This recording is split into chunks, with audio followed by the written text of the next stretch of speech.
কক্সবাজারের রামুতে দীর্ঘদিন ধরে কাপড় কাচার স্থান হিসেবে ব্যবহৃত সেই অবিস্ফোরিত বোমা দেখতে ভিড় করছেন সাধারণ মানুষ।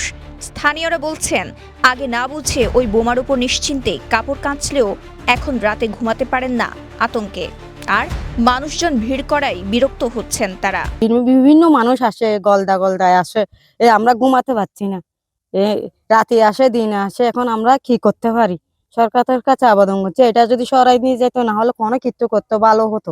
আমরা বইয়ে আছি, মানুষ আসে জড়ো করে ফেলে, আমরা ঘুমাইতে পারতেছি না। আমাদের এই দুনুগরের পাশে মাঝখানে এটা আছে, একটু তাড়াতাড়ি সরাইলে ভালো হবে। এখানে বিভিন্ন পার্কের মতো হয়ে গেছে।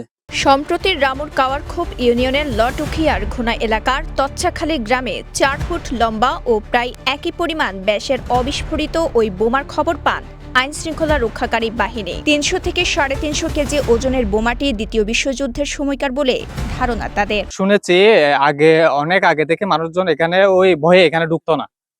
ওই পাহাড়ের গহীনে এটা থাকতো, অনেকে এখানে দেখে এটা একটা আতঙ্ক ছড়িয়ে গেছিল।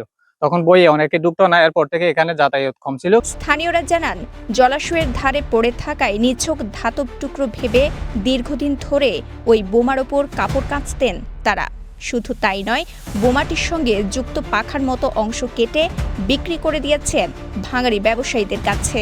এমনকি গোটা বোমাটিও বিক্রির চেষ্টা করেছিলেন তারা, তবে সেটি গ্রহণ করেননি ভাঙাড়ি ব্যবসায়ীরা। বোমাটা ছিল পুকুরের পশ্চিম পাশে।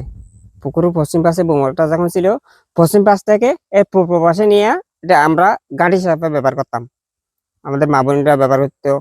এই পুকুর যখন ভরে গেছে, এটা আস্তে আস্তে উপরে তুলে রাখছি আমরা, গাড়ির সিঁড়ি যেন শিলের মতো আমরা ব্যবহার করতাম আর কি।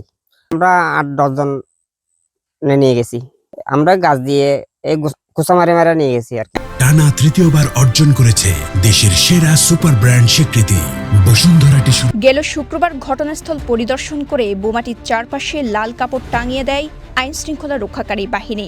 কাছে না ঘেঁষতে সতর্ক করা হয় স্থানীয়দের।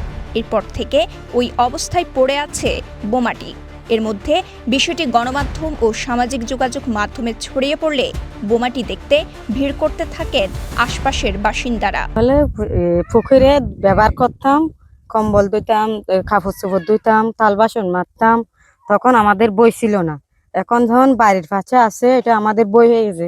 এলাকাবাসী সবাই ব্যবহার করছে।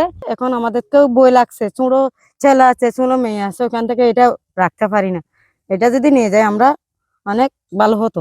শুরুতে নিছক ধাতব টুকরো ভাবলেও এখন অবিস্ফোরিত ওই বোমার বিষয়ে জানতে পেরে আতঙ্কে দিন কাটাচ্ছেন স্থানীয়রা। দ্রুত ওই এলাকা থেকে বোমাটি আইন শৃঙ্খলা বাহিনীর হেফাজতে নেওয়ার দাবি তাদের। কক্সবাজারের রামু থেকে শওকত আলমের পাঠানো তথ্যচিত্রে সাফা মারওয়া, কালের কণ্ঠ, চট্টগ্রাম।